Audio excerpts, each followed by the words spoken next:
I think it's safe to say the security industry never stands still. The latest one comes from Google, and it has big implications for post-quantum cryptography and the future of PKI. With the post-quantum algorithms, it would increase to 14 kilobytes, which would be completely unacceptable because you're talking about billions of times that transaction a day over the internet. They've come up with a proposal to use MTC certificates, which is Merkle Tree Certificates. Rather than building the chain to the root, it will check whether it's embedded into a Merkle tree that is signed by the CA itself. The internet is way more than the browsers, right? How are these other utilities, other use cases that need public TLS going to follow? I think it's safe to say the security industry never stands still, and when it feels like we've got a handle on things, along comes another change that we all need to get our heads around. The latest one comes from Google, and it has big implications for post-quantum cryptography and the future of PKI. To help us understand this latest update is someone who's quickly becoming a regular on our podcast. It's Arvid Vermote. Hi everyone. Arvid, last time you were on the podcast, we discussed quantum computing and what the timeline looks like over the next few years. But I've just mentioned there's been some big news since then, where Google has made an announcement on the implementation of Merkle Tree Certificates for PQC. Can you explain what these are and what the challenge is that they're solving? So during the last podcast, we briefly touched it, that one of the complexities that there still was with post-quantum resistant certificates was the fact that the size of the TLS chain would become too big.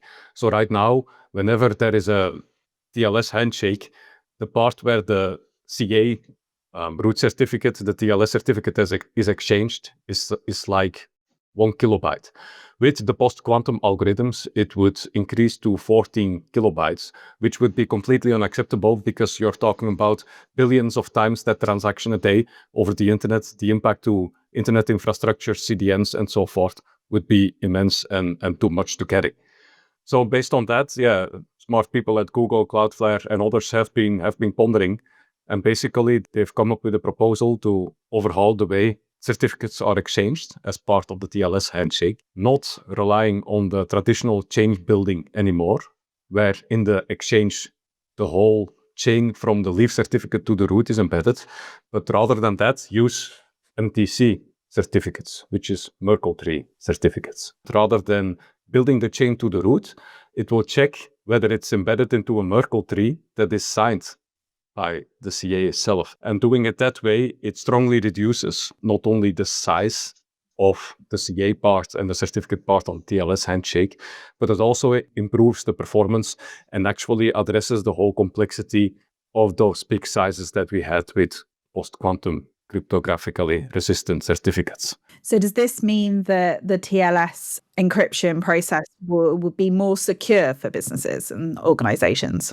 Yes, it will be, in the sense that it will allow people to use quantum resistant certificates in a production-ready state, because nobody really know how it was going to work because of the TLS chain size that I just explained that would be too big.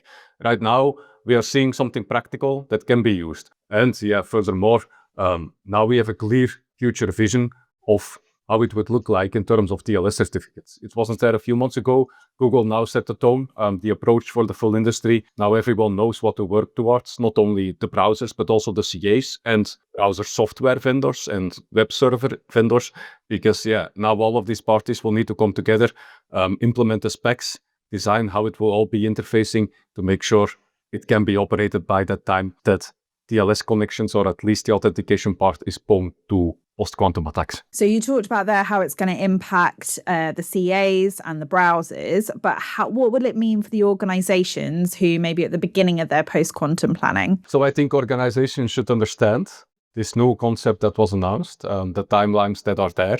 Basically, Google is looking to operate its real MTC-based root program, which would be a different root program compared to traditional TLS certificates, by the summer of 2027. I think by 2028, we will already be seeing these certificates in productions and actually customers being able to configure those types of certificates being served from their web service. So in terms of their own roadmap, I don't think it really impacts the timing or anything as such. It just provides the clarity in the sense that right now the focus was on certificate inventory and making sure certificate agility is there to switch to the question mark certificate of the future. Right now, more and more, it's getting more clear what that would look like, that certificate of the future. So in the next 2 years, it's important for clients, customers, anyone to keep monitoring that space to make sure that they move towards web server software, etc., that can support MTC-based certificates. Because at the end of the day, once the browser start adopting it and you are not serving it, you will start losing visitors to your website because they won't be able to establish a secure connection based on the conservativeness they have configured their browser. And bottom line, losing visitors is going to impact revenue. So we talked about on the last episode around the crypto agility and how important it is around the certificate validity decreasing and getting ahead for post-quantum. But now with the Merkle Tree certificates coming into place by the browsers, and it will be more across the board, as you just mentioned, it's even more important that businesses start to get crypto agile so that they can really prepare for those changes and kind of be ready rather than scrabbling and potentially having that impact on their pipelines, on their revenue and their bottom lines for their businesses. Is that a fair assumption? No, I think it's a fair assumption. And where previously all the talk about certificate inventories focused on certificates only, it's now also more about the overall CBOM, so the cryptographic bill of material, not only knowing which certificates that you have, but also what software that you have serving those certificates. Because even though you might start buying those MTC certificates once they are there, you need to make sure, and it can become quite complex, to migrate all the web servers that you have, but also reverse proxies, load balancers, etc. They will all need to be able to serve this type of MTC certificates, which will require some change in configuration and software versions for sure. So tracking all of that, having that complete bill of material related to cryptography, it will be key to making sure that you can do a smooth transition. So the crypto agility and the automation play a massive part in kind of ensuring business readiness for the future in a post-quantum world and in an ever-changing security landscape, because as we discussed at the beginning, it is ever-changing. We talked about the timelines. You mentioned around 27, 28. Is that fairly set in stone, or because it's still a proposal, it still could shift? Could it come earlier? Could it come later? In terms of timings, I would say it's quite set in stone, at least for the first few stages. So right now, Google is experimenting together with Cloudflare in terms of already deploying those MTC certificates in the proof of concept. According to Google, beginning 2027, they will expand the pilot to those certificate authorities that are well established and already have experience in operating certificate transparency logs. And then by mid-2027, as I said, they will be starting that new root program specifically for MTC-based root CAs. So even existing CAs like GlobalSign, they will need to generate a new branch or hierarchy with its own dedicated roots that will be embedded into that MTC program specifically for the signing of Merkle trees on which MTC certificates are based. You just answered my next question that I was noting down there around what do you expect CAs to do to prepare and support customers through this journey? And it's partly that, right? The hierarchy of the tree. Yeah, there's a lot of aspects to it, right? On the one hand, there's of course the chain part, the hierarchy and everything related to audits and compliance. CAs will need to generate those new hierarchies, make sure they are audited against the regular standards. So they have the necessary cradle to grave chain of trust there, which the browsers then will evaluate and accept. On the other hand, there's a lot of homework to be done for the CAs, because in that new world with MTC certificates, a lot changes. So the whole, it sounds a bit of the same. It's all about validation and signing, but the whole technical way of the steps that happen for a CA to make sure a certificate is trusted are fundamentally different compared to the way it has been done for the last 3 decades. And if we look at different business sizes, some people either manage their certificates themselves, they don't do it through automation, or they do it through other methods like free certificates. What advice would you give to those businesses right now who are in that position and listening to this and kind of going, okay, this actually could make a fundamental difference to my business? What recommendations would you make? I think automation is still key, and making sure that you have that agility to quickly swap certificates.